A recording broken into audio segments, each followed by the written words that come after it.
কখনোই ভুলবেন না। আমরা আমরা কয়েকজনের সাথে কথা বলেছি যারা এই বিভীষিকাময় মুহূর্তে উপস্থিত ছিলেন, হোস্টেলে ছিলেন, মাঠে ছিলেন, অন্য ক্লাসরুমে ছিলেন। তারা এখনো এখানে স্বেচ্ছাসেবী হিসেবে কাজ করছেন। আমরা নিশ্চয়ই ক্যামেরা চোখে অনেকেই দেখতে পাচ্ছেন যারা লাঠি হাতে আইন শৃঙ্খলার কাজ করছেন, এখানে ভলেন্টিয়ার করছেন। এবং আমরা ছাত্রছাত্রী তাদেরকে তাদের স্কুলে যেহেতু এমন একটি ঘটনা, সেক্ষেত্রে তারা এখানে দায়িত্ব নিয়ে আসলে তারা আমরা দেখছি যে তাদের কাঁধে ব্যাগ, এখন ইউনিফর্ম পরিহিত অবস্থা। এখন পর্যন্ত তাদের স্কুল ছুটি, কলেজ ছুটি সে কখনই হয়ে গেছে, কিন্তু আসলে এখন পর্যন্ত তারা যেটি বলছেন সেই বিভৎসতার কথা তারা এখনো ভুলতে পারেননি। বিমানটি আসলো এবং আছড়ে পড়লো, এতগুলো প্রাণ নিয়ে গেল। সেটি আসলে আজকে বাংলাদেশের জন্য একটি নিশ্চয়ই ইতিহাসে একটি কালো দিন হয়ে থাকবে। এবং এই দিনটি আসলে বিশেষ করে মাইলস্টোন উত্তরা দিয়াবাড়ির মানুষের জন্য আসলে এই বিভীষিকার মুহূর্ত তারা আসলে কখনোই হয়তো ভুলবেন না। এবং এখানকার যারা শিক্ষার্থীরা যারা বেঁচে ফিরেছেন তাদের জন্য এটি নিশ্চয়ই একটি দুর্বিষহ স্মৃতি হয়ে থাকবে। এবং এখানে আকাশে বাতাসে আসলে মানুষের যে চিৎকার আমরা দেখেছি সেটি হসপিটালে গিয়ে ঠেকেছে। এখানকার যারা অভিভাবকরা টিভিতে, নিউজ পেপারে খবর দেখে, অনলাইনে দেখে যারা এখানে দৌড়ে এসেছেন তারা হাসপাতালগুলোতে গিয়েছেন। সেখানেই যেহেতু এখান থেকে উদ্ধার করে সকলকে নিয়ে গেছে। এবং এই দিয়াবাড়ি মোড়েই আমরা অপেক্ষা করছি। এখানে যারা অভিভাবকরা এখন পর্যন্ত অনেকে হাসপাতালে না পেয়ে অনেকে এখানে এসে অবস্থান নিচ্ছেন। আমরা একটি ফায়ার সার্ভিসের একটি গাড়ি ল্যাডার সহ বের হতে দেখছি। উদ্ধার কাজ বলা যায় যে যেহেতু ভারী ল্যাডার নেওয়া হয়েছে, এটি যেহেতু অগ্নি নির্বাপনের যন্ত্র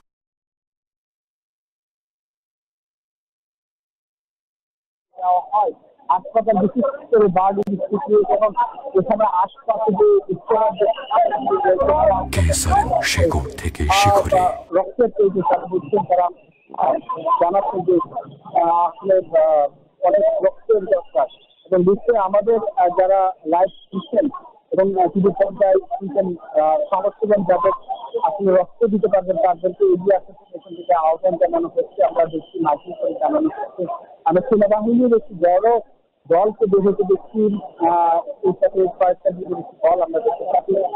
উদ্ধার কাজ এখনো চলমান রয়েছে, সমাপ্তি ঘোষণা করা হয়নি। এবং বিমানটির যে ধ্বংসাবশেষ সেটি নিয়ে যেতে দেখছিলাম রাজনৈতিক দলের কর্মীদেরকে আমরা এখানে হিসাবে দেখছি, তারা এখানে এসেছেন। সেই সাথে ফায়ার সার্ভিসের একটি দল আমরা দেখতে পাচ্ছি।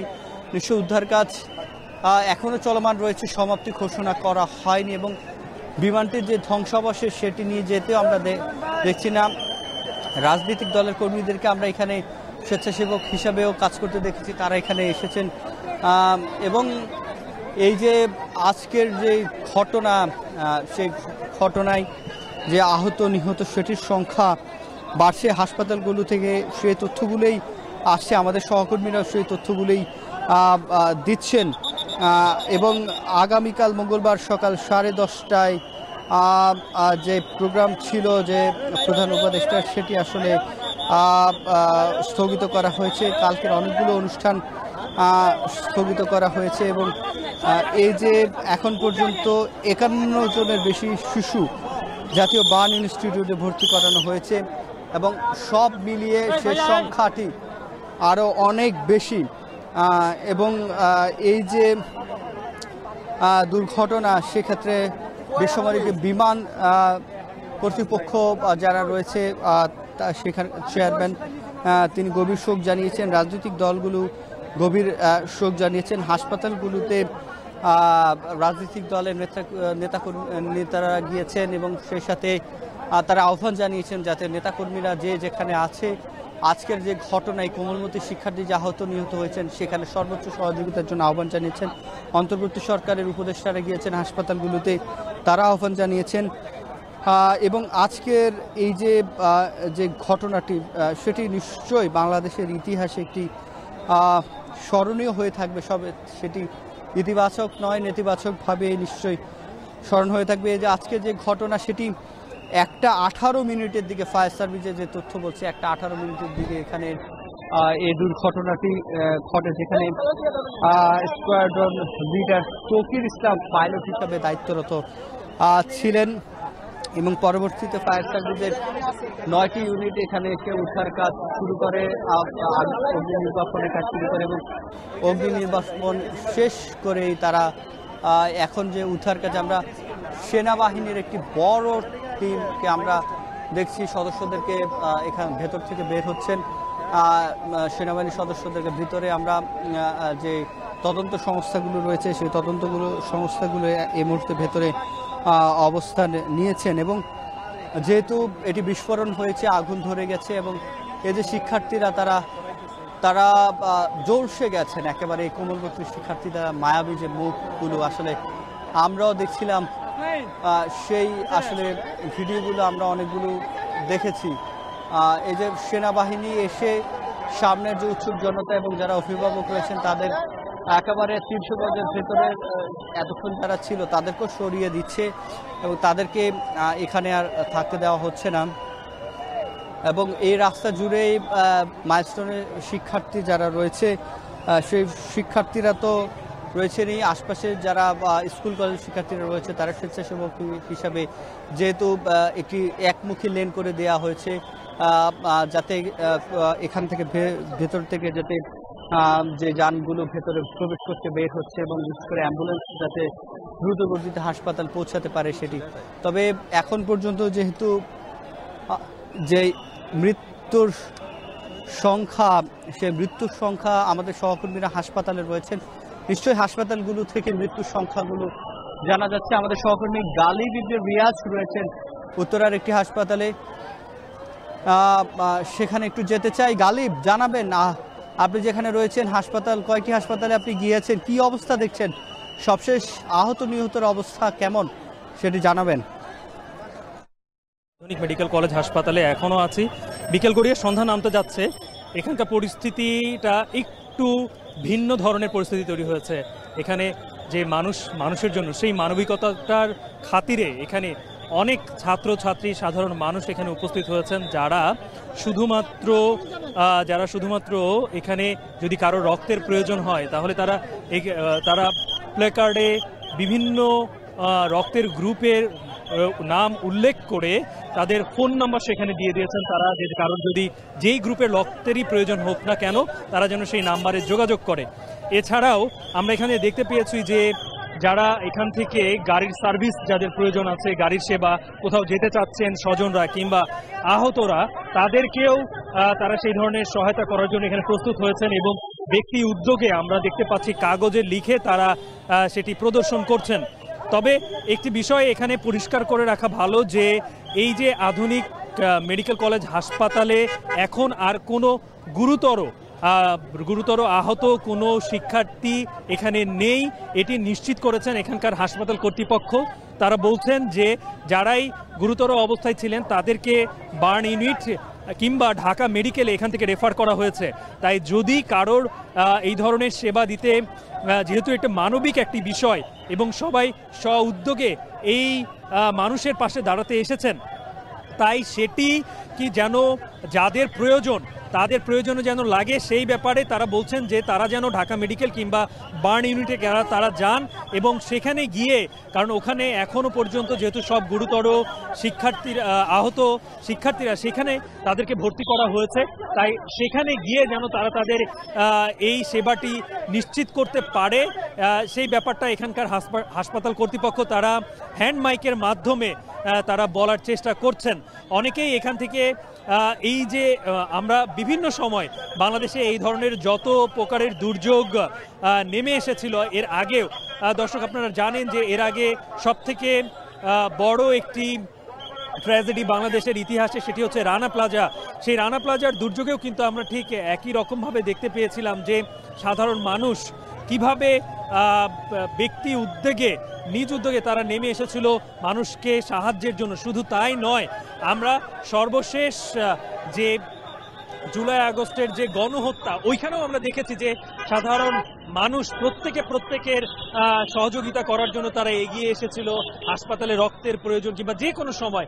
এছাড়াও এমনি দুর্যোগের ক্ষেত্রেও আমরা দেখেছি নিমতলিতে যে অগ্নিকাণ্ডের ঘটনা, বিভিন্ন সময় আমরা বড় বড় যেই অগ্নিকাণ্ডের ঘটনা দেখে থাকি কিংবা বিল্ডিং ধসের যে বিষয়গুলো হয়ে থাকে, সব জায়গায় আমরা দেখি যে এই ধরনের মানুষ ব্যক্তি উদ্যোগে স্ব-উদ্যোগে তারা রাস্তায় নেমে আসেন, তারা মানুষকে সাহায্য করেন। শুধুমাত্র তাই নয়, এখানে আমরা একেবারে মাইলস্টোন কলেজ থেকে এই আধুনিক মেডিকেল কলেজ হাসপাতাল পর্যন্ত আসার যে রাস্তাটি, এই রাস্তায় যেন নির্বিঘ্নে অ্যাম্বুলেন্সগুলো চলাচল করতে পারে, একই সাথে সেখান থেকে আসা গাড়িগুলো যেন নির্বিঘ্নে রাস্তা পার হয়ে এই রাস্তায় যেন কোনো যানজটের তৈরি না হয়, সেই বিষয়টি কিন্তু তারা নিশ্চিত করছিলেন।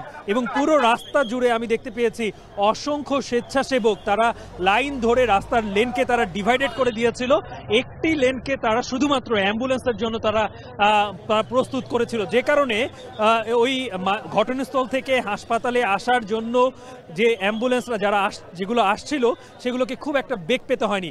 এই মুহূর্তে কিন্তু আমরা এখনও দেখতে পাচ্ছি যে শত শত মানুষ এখানে উপস্থিত হয়েছেন শুধুমাত্র মানুষের পাশে দাঁড়ানোর জন্য, এবং তারা যেন সুচিকিৎসা পায়। এবং আমরা জানি যে এই যে যারা বিশেষ করে যারা পুড়ে যান, এই রোগীদের ক্ষেত্রে রক্তের কিন্তু প্রয়োজন হয়, এবং এই ধরনের ক্রাইসিস মোমেন্টে আমরা দেখে থাকি যে তখন একটি রক্তেরও ক্রাইসিস তৈরি হয়, যে সহজে রক্ত পাওয়া যায় না। বিশেষ করে নেগেটিভ গ্রুপের যে রক্তগুলো আমরা দেখতে পাচ্ছি যে এখানে নেগেটিভ রক্ত প্রয়োজন, ব্যাপারটা এইভাবেও অনেকে এখানে এই জায়গায় তারা তাদের ব্যানার প্রদর্শন করছেন। অর্থাৎ এই যে মানুষের জন্য মানুষ যে পাশে দাঁড়ায়, যে নিদর্শন কিংবা যে মানুষের প্রতি মানুষের যে ভালোবাসা, সেই বিষয়টি কিন্তু এখানে ফুটে উঠেছে। শত শত মানুষ এখানে উপস্থিত হয়েছেন শুধুমাত্র স্ব-উদ্যোগে মানুষের পাশে দাঁড়ানোর জন্য।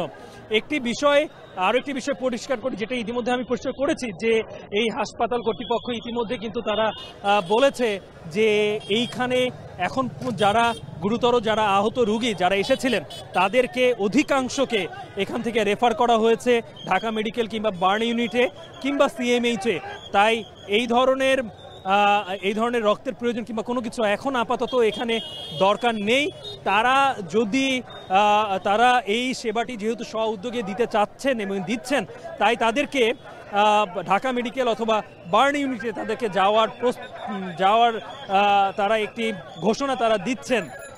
এখনও কিন্তু আমি দেখতে পাচ্ছি যে হ্যান্ড মাইকে করে এই হাসপাতাল কর্তৃপক্ষ এই ঘোষণাটি তারা দিচ্ছেন। আর এই যে উত্তরা আধুনিক মেডিকেল কলেজ হাসপাতাল, এই হাসপাতালে আমি আসার পর থেকে দেখেছি যে এখানে মানে আইএসপিআরের তথ্য মতে 60 জনকে এখানে আহত শিক্ষার্থী এবং শিক্ষককে এখানে নিয়ে আসা হয়েছিল, এবং এদের মধ্যে একজন এখানে এই হাসপাতাল কর্তৃপক্ষ মৃত ঘোষণা করে। আর আমি হাসপাতাল কর্তৃপক্ষের থেকে জানতে পেরেছিলাম, সহকারী পরিচালক তিনি আমাকে যেটি বলেছেন, যে এখান থেকে প্রায় অধিকাংশই হচ্ছে গুরুতর আহত থাকায় তাদেরকে এই ঢাকা মেডিকেল কিংবা বার্ন ইনস্টিটিউটে তাদেরকে এখান থেকে রেফার করা হয়েছে। আর আমরা এখন পর্যন্ত যেই তথ্য মতে প্রায় 19 জনের মতো আমরা মৃত্যুর সংবাদ পেয়েছি। দর্শক, আমরা দেখতে পাচ্ছি যে এখনো মাইলস্টোন যে হাসপাতালে যেই দুর্ঘটনাটি ঘটেছে, এই দুর্ঘটনার কেন্দ্র থেকে অ্যাম্বুলেন্স আসছে। বোঝা যাচ্ছে না যে অ্যাম্বুলেন্সের মধ্যে গুরুতর আহত। আমরা দেখতে পাচ্ছি যে অ্যাম্বুলেন্সের মধ্যে যারা আছেন তারা খুব একটা গুরুতর নয়, হয়তো শিক্ষার্থীদেরকে, কারণ আপনি জানেন যে যেহেতু মাইলস্টোন এই স্কুল অ্যান্ড কলেজ, এখানে সব ধরনের শিক্ষার্থী, অর্থাৎ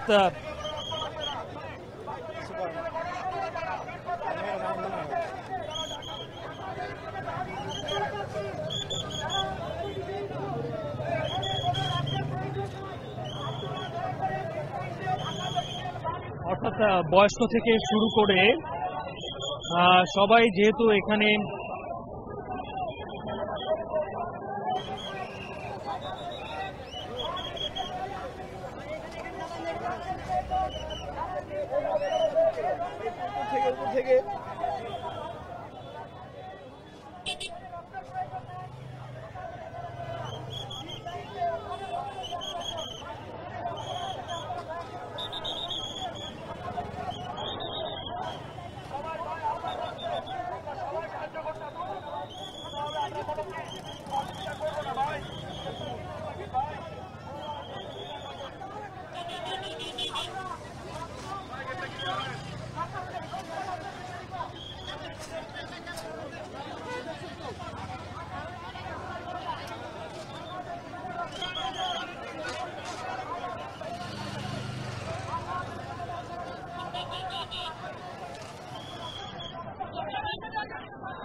দুপুরের পর থেকেই এই যে মাইলস্টোন কলেজের যে দুর্ঘটনাটি ঘটেছে সেখানে এবং উদ্ধার কাজ কিন্তু চলছে। আমরা একটি বড় ক্রেনের সাহায্যে সেখানে যে বিধ্বস্ত প্রশিক্ষণ বিমান সেটির যে ধ্বংসাবশেষ, এছাড়াও যে ভবনের ধ্বংসাবশেষ, সব কিছুই আসলে উদ্ধার কাজ এই মুহূর্তে চলছে। আমরা দেখছি আরও একটি সেনাবাহিনীর ক্রেন আমরা দেখছি পেছনে রয়েছে, সেটি এখনও তার কার্যক্রম শুরু করেনি। একটি ক্রেন দিয়েই কাজ চলছে আমরা দেখতে পাচ্ছি এবং একদল উদ্ধারকর্মী আমরা কিছুক্ষণ আগে বের হয়ে যেতে দেখেছি। তারা নিশ্চয়ই খানিকক্ষণ বিরতি দিয়ে অন্য একটি দল কাজ করছে এই মুহূর্তে, এমন দৃশ্য কিন্তু আমরা দেখছি। এবং যেটি বলে রাখি যে আজকের এই মর্মান্তিক দুর্ঘটনায় এখন পর্যন্ত কিন্তু বেশ 164 জন আহত হয়েছেন বলে আমরা খবর পেয়েছি। মৃতের সংখ্যাও 18 জন।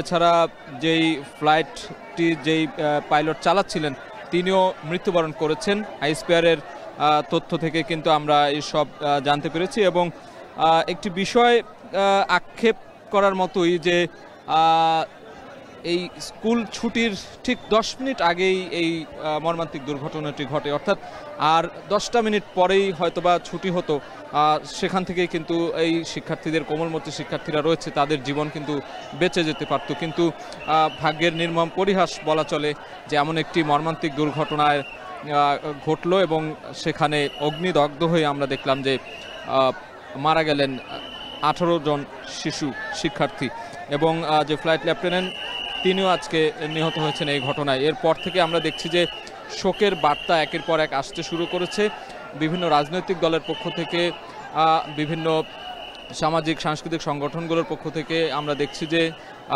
রাষ্ট্রের পক্ষ থেকেও কিন্তু এই শোক বার্তা দেওয়া হচ্ছে, শোক প্রকাশ করা হচ্ছে এবং আগামীকাল মঙ্গলবার একদিনে রাষ্ট্রীয় শোক ঘোষণা করা হয়েছে। এবং রাষ্ট্রীয় শোক ঘোষণা করার পরেই কিন্তু প্রধান উপদেষ্টার যে দৈনন্দিন কার্যক্রম যেটি ছিল সেটিও কিন্তু স্থগিত করা হয়েছে। অর্থাৎ বোঝাই যাচ্ছে যে এই ঘটনার যে দাগ কেটেছে আমাদের সবার মনে কিংবা রাষ্ট্রীয়ভাবে, সেটি নিঃসন্দেহে অবলীলায় বলা যায়। এবং আমরা দেখেছি এখানে এই যে ভবনটিতে যেখানে বিমানটি বিধ্বস্ত হয়েছে, প্রশিক্ষণ বিমানটি, সেখানে আমরা অনেক শিক্ষার্থীর পুড়ে যাওয়া দেহ বের করে আনতে দেখেছি দুপুরের পর, যখন জেটটা এখানে সেই বিমানটি বিধ্বস্ত হয়। তারপর কিন্তু একের পর এক অগ্নিদগ্ধ শিশুদেরকে, শিক্ষার্থীদেরকে বের করে আনা হয়, বিভিন্ন হাসপাতালে ভর্তি করা হয়।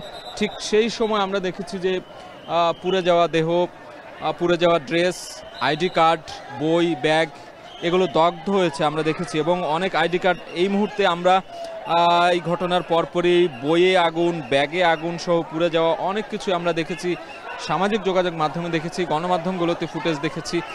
সেগুলো কিন্তু একেবারে মর্মান্তিক বলা চলে। এবং অনেকেই আহাজারি করেছেন এখানে। আমরা দেখেছি যে যারা সেই সময় খবর পেয়েছেন, যারা যেই অভিভাবকদের সন্তানরা এই মাইলস্টোন স্কুল অ্যান্ড কলেজে পড়াশোনা করে, তারা কিন্তু এই বিমান বিধ্বস্তের খবরে ছুটে এসেছেন। আহাজারি দেখেছি আমরা অনেক, এবং সাথে সাথে কিন্তু একের পর এক অ্যাম্বুলেন্স ছুটে এসেছে। এখানে দেখেছি আমরা একটার পর একটা লাইন ধরে অ্যাম্বুলেন্স আসছিল এবং সেগুলোতে যারা আহত ছিলেন, যারা পুড়ে গিয়েছিলেন, দগ্ধ হয়েছেন, তাদেরকে নিয়ে কিন্তু বিভিন্ন হাসপাতালে ছুটে গিয়েছেন। কুয়েত মৈত্রী হাসপাতাল থেকে শুরু করে উত্তরার আর আশেপাশে যে হাসপাতালগুলো ছিল, বাংলাদেশ মেডিকেল, পরবর্তীতে যে বার্ন ইনস্টিটিউটে অনেকজনকে ভর্তি করা হয়েছে। সবশেষ আমরা 164 জন আহতের খবর পেয়েছি এবং সেই সঙ্গে দেখেছি এখানকার স্থানীয়দের আহাজারি দেখেছি, অভিভাবকদের আহাজারি দেখেছি। অনেকেই তার নিখোঁজ সন্তানকে খুঁজতে এসেছিলেন, তার সন্তান বেঁচে আছেন কিনা, কোনো এই দুর্ঘটনায় দগ্ধ হয়েছেন কিনা, এই সব নিয়েই কিন্তু আমরা দেখেছি যে অনেকটা সময় পেরিয়ে গেছে। সেই সময়ে পেরিয়ে যাওয়ার সময় এখন 6টা প্রায় 7টা বাজে, 6টা 50 কাছাকাছি, আর 10 মিনিট পরে 7টা বাজে, অর্থাৎ